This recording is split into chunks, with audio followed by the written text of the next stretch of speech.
এই যে আমার মিষ্টি বন্ধুরা, আজকের রান্নাটা কিন্তু পুরোপুরি আলাদা। এবার বলো তো দেখি, কারা কারা রাতে রুটি খেতে ভালোবাসো তারা কিন্তু ঝটপট এই রান্নাটাকে ফলো করো। দেখো, এখানে প্রথমেই আমি কিছুটা চিকেন নিয়েছি, আর চিকেনের গায়ে কিন্তু আমি লবণ আর গোলমরিচের গুঁড়ো মাখিয়ে 20 মিনিট রেখে দিয়েছি। তারপরে শুকনো কড়াতে ভেজেছি জিরে আর শাহি মরিচ। আর এদিকে কড়াতে সাদা তেল দিয়ে চৌকো করে কেটে রাখা পেঁয়াজ, রসুন, আদা আর কাঁচা পাকা লঙ্কা ভেজে তুলে নিয়েছি কিন্তু। আর ওই তেলের মধ্যে কিন্তু আরও একটু তেল বাড়িয়ে নিয়ে কিন্তু আগে থেকে ওই যে মাখিয়ে রাখা চিকেনটাকেও একদম লাল লাল করে ভেজে নিয়েছি। আর তারপরে এদিকে দেখো, পাটাতেও কিন্তু মশলাটা একদম দারুণ একটা পেস্ট বানিয়ে ফেলেছি।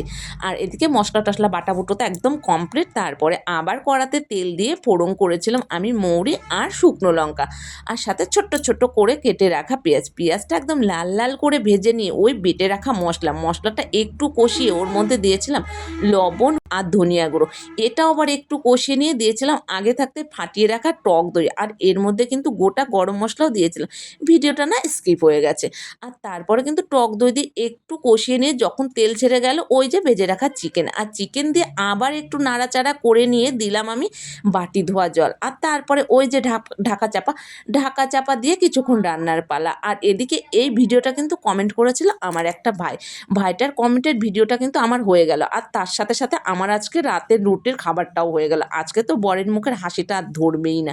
আর রান্নাটা কমপ্লিট হয়ে গেলে দিয়েছিলাম আমি এখানে ভেজে রাখা মশলা আর কিছুটা কাসুরি মেথি পাতা। রান্নাটা কেমন লাগলো জানিও কিন্তু তোমরা, আর তোমরাও কিন্তু একবার বরকে এইভাবে রাতে রুটির সাথে এই রান্নাটা করে দিও। চলো আজকের মতো রাধে রাধে, দেখা হচ্ছে পরের ভিডিওতে।